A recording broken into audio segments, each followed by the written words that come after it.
प्रश्न 1, निम्नलिखित आकृतियों में x का मान ज्ञात कीजिए। यहाँ पर जो ये x है इसका मान हमें ज्ञात करना है। एक बहुभुज के सभी बाह्य कोणों की मापों का योग 360 डिग्री होता है। बाह्य कोण का मतलब है बाहर की तरफ बने हुए कोण। तो यहाँ पर 3 कोण हैं बाहर की तरफ। इन तीनों कोणों की मापों का योग 360 डिग्री होना चाहिए। तो यहाँ पर ये 125, ये 125 और ये है x। ओके, ये तीनों कोण हो गए। इन तीनों कोणों की मापों का योग 360 डिग्री होना चाहिए। 125 प्लस 125 होता है 250। अब 250 यहाँ प्लस का है। देखो यहाँ कुछ नहीं है, इसका मतलब प्लस है। ओके, तो यहाँ प्लस का है, इधर जाके माइनस हो जाएगा। 360 में से 250 को माइनस करने पर आएगा 110 डिग्री। x का मान आ गया 110 डिग्री। अब करेंगे पार्ट बी। तो अगेन एक बहुभुज के सभी बाह्य कोणों की मापों का योग 360 डिग्री होता है। हमें इस x का मान फाइंड करना है। तो बाह्य कोण है यहाँ पर, देखो ये x, फिर ये है 90 डिग्री। जब ऐसा निशान होता है तो इसे हम 90 डिग्री कहते हैं। 90 डिग्री, फिर है 60 डिग्री। अगेन यहाँ पे ऐसा निशान है तो ये है 90 डिग्री। ओके, तो ये 90 डिग्री और यहाँ पर है ये 70 डिग्री।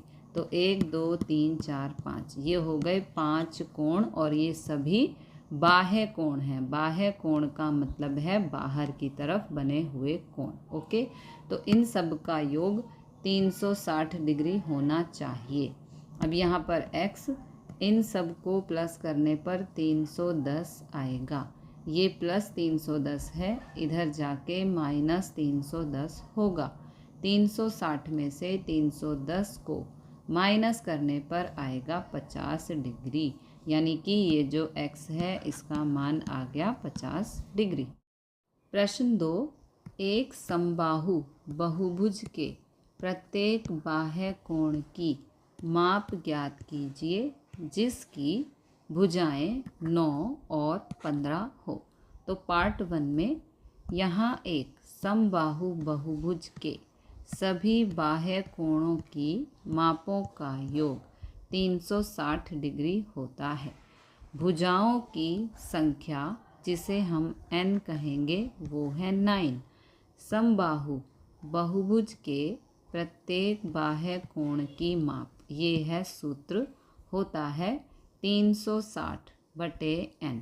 तो 360 ये रहा और n का मतलब है भुजाओं की संख्या। तो n की जगह, यहाँ n है, n की जगह हम 9 लिख देंगे। 9 से 360 को भाग करने पर आएगा 40 डिग्री। ओके, ये रही भाग। 9 से 360 को भाग करना है। 9 चौक 36, ये वाला 0 यहाँ पर आ जाएगा और आंसर में भी आएगा। तो आंसर आएगा 40। पार्ट 2 में भुजाओं की संख्या यानी कि n हमें दिया है 15। समबाहु बहुभुज के प्रत्येक बाह्य कोण की माप का ये है सूत्र, 360 डिग्री अपॉन में n।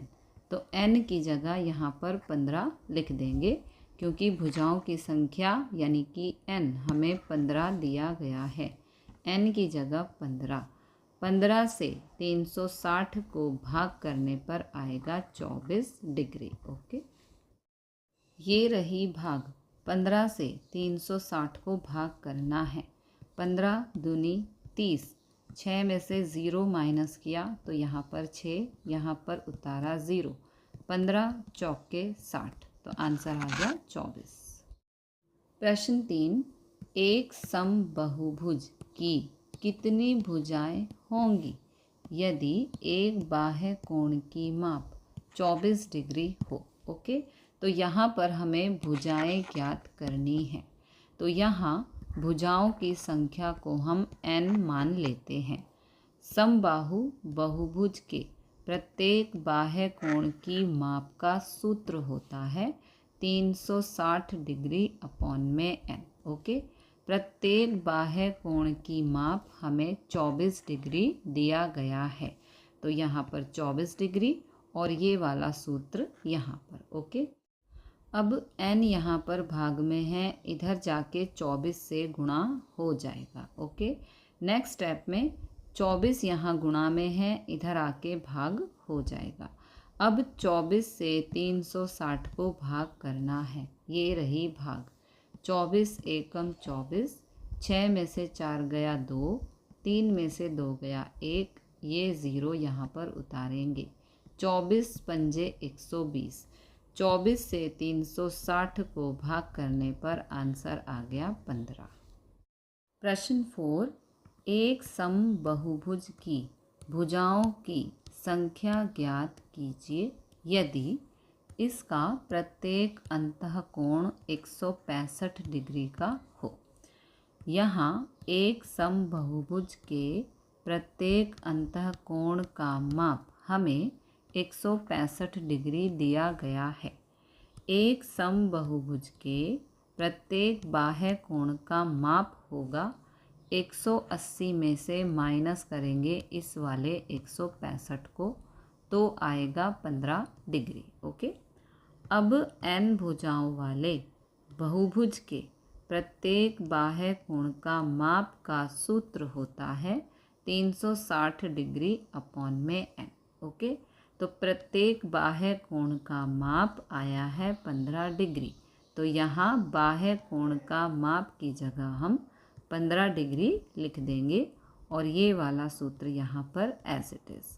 अब n यहाँ पर भाग में है, इधर जाके गुणा होगा, ये गुणा हो गया। 15 यहाँ पर गुणा में है, इधर जाके भाग होगा, ये हो गया भाग। अब 15 से 360 को भाग करना है, ये रही भाग। 15 दूनी 30, 6 में से 0 गया 6, यहाँ पे उतारा 0, 15 चौके 60, आंसर आ गया 24। ओके, इस समबाहुभुज की भुजाओं की संख्या 24 है। प्रश्न 5 का पार्ट ए, क्या यह समबाहुभुज संभव है जिसके प्रत्येक बाह्य कोण की माप 22 डिग्री हो? तो आंसर आएगा नहीं, क्योंकि 22 डिग्री से 360 विभाज्य नहीं है। हमें 22 से 360 को भाग करके चेक करना होगा। ओके, तो ये रही भाग। 22 एकम 22, 6 में से 2 गया 4, 3 में से 2 गया 1, यहाँ पे उतारा 0। अब 22 छिक्के होता है 132, 10 में से 2 गया 8, तो इस वैल्यू को हम इस तरह लिखेंगे। देखो, ये 16 यहाँ पर, ये वाला 8 यानी कि शेष यहाँ पर, और 22 को यहाँ पर लिखना है। ये संख्या पूर्णांक नहीं है। पूर्णांक का मतलब है कि 22 से 360 को भाग देने पर यहाँ पर शेष बच रहा है, इसलिए हम कहेंगे कि 22 डिग्री से 360 विभाज्य नहीं है, इसलिए आंसर आएगा नहीं। ओके, पार्ट बी में, क्या यह किसी समबाहुभुज का अंतःकोण हो सकता है? यदि हाँ तो क्यों? क्या यह का मतलब है 22 डिग्री, तो आंसर आएगा नहीं, क्योंकि बाह्य कोण 180 में से माइनस करेंगे जो भी हमें दिया है। हमें दिया है 22 डिग्री। ओके, तो 180 माइनस 22 डिग्री होता है 158, और 158 से 360 विभाज्य नहीं है। 158 से हम 360 को भाग देकर देखते हैं, ये रही भाग। 360 बटे 158, ये भी सम संख्या है क्योंकि यहाँ पर 0 है, और ये भी सम संख्या है क्योंकि यहाँ पर 8 है। दोनों संख्याएं 2 से भाग हो सकती हैं, तो 2 से 360 को भाग करेंगे।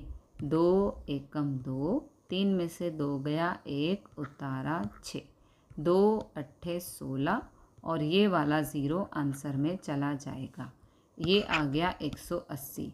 अब 2 से 158 को भाग देंगे, 2 सत्ते 14, 5 में से 4 गया 1, यहाँ पे उतारा 8, 2 निम 18, यहाँ पे आ गया 79। अब 79 से हम 180 को भाग देंगे तो वहाँ पर शेष बचेगा, इसलिए हम कहेंगे कि नहीं, क्योंकि बाह्य कोण 180 माइनस 22 डिग्री 158 और 158 से 360 विभाज्य नहीं है, इसलिए जो 22 डिग्री है समबाहुभुज का अंतःकोण नहीं हो सकता, क्योंकि ये संख्या पूर्णांक नहीं है। प्रश्न 6 का पार्ट ए, किसी समबाहुभुज में कम से कम कितने अंश का अंतःकोण संभव है और क्यों। ओके, तो सबसे पहले आपको पता होना चाहिए कि समबाहुभुज क्या होता है। देखो, ये त्रिभुज है, समबाहुभुज का मतलब है सभी भुजाएं बराबर। ओके, तो ये देखो, इस त्रिभुज में ये भुजा और ये भुजा, तीनों भुजाएं एक दूसरे के बराबर हैं और तीनों कोण भी बराबर हैं, 60 डिग्री 60 डिग्री और 60 डिग्री। ओके, अब इन्होंने कहा है समबाहुभुज में कम से कम कितने अंश का अंतःकोण संभव है, सिंपली 60 डिग्री का। ओके, अब समबाहु त्रिभुज 3 भुजाओं वाला है ना, 1 2 3, एक समबाहुभुज होता है जिसमें सबसे कम अंश का अंतःकोण 60 डिग्री संभव है। ये रहा, मैंने आपको पहले ही बता दिया। ओके, त्रिभुज के सभी कोणों का योग 180 डिग्री होता है, तो हम इन तीनों कोण को x मानते हैं, ये भी x, ये भी x और ये भी x। ओके, तो ये हो गया x। त्रिभुज के सभी कोण हो गए x, x और x। ओके, त्रिभुज की बात है ना, यानी कि 3 कोण होने चाहिए और 3 भुजाओं वाला। ठीक है, तो 3 कोण हो गए। अब 1 2 3, ये हो गया 3x, 3 यहाँ गुणा हो रहा है, इधर आके भाग में जाएगा। 3 से 180 को करेंगे भाग, ये रही भाग, 3 6 18, ये उतारा 0, तो यहाँ पर आ गया 60, यानी कि x का मान आ गया 60, जो कि हम पहले ही जान चुके हैं। ओके, पार्ट बी, किसी समबाहुभुज में अधिक से अधिक कितने अंश का बाह्य कोण संभव है। किसी भी समबाहुभुज के बाह्य कोण तथा अंतःकोण के मापों का योग 180 डिग्री है। हम जानते हैं एक समबाहुभुज में कम से कम एक अंतःकोण का माप 60 डिग्री है, जो कि हमने पार्ट ए में सॉल्व किया है। ओके, किसी भी समबाहुभुज में अधिक से अधिक एक बाह्य कोण का माप 180 डिग्री माइनस, देखो इसमें से इसको माइनस करेंगे। ठीक है, 180 डिग्री माइनस 60 डिग्री, यानी कि 120 डिग्री हो सकता है।